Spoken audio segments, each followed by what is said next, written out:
Here's how to connect make.com to Wix step by step. Start by signing into your make.com account. Once you are in the dashboard, create a new scenario.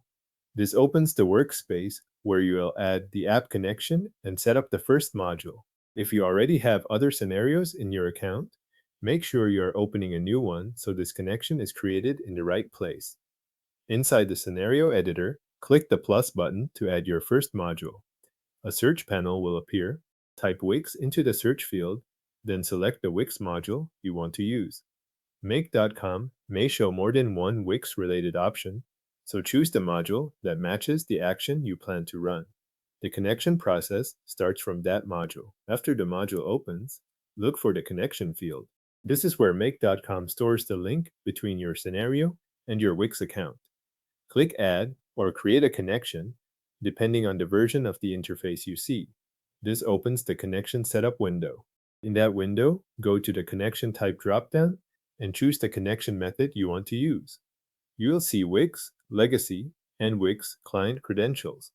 Select the one that matches the credentials and setup method you intend to use. Make sure you pick the correct type before entering any details, since the required fields can change based on that selection. Next, enter a name for the connection.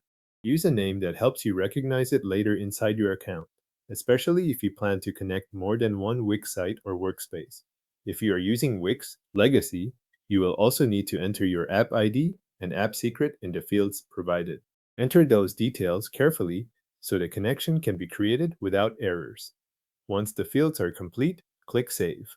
Make.com will create the connection and may take a moment to process the request.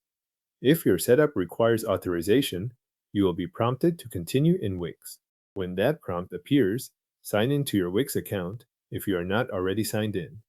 Then review the access request and authorize Make.com to access your Wix site. If your Wix account has access to multiple sites, make sure you select the correct one before approving the connection. After authorization is complete, return to Make.com and check the module again. In the connection field, confirm that the new connection now appears as an available selected connection. This is the final check that the link between Make.com and Wix has been created successfully and is ready for the module to use in your scenario. Your Make.com scenario is now connected to Wix and ready to use with the selected Wix module.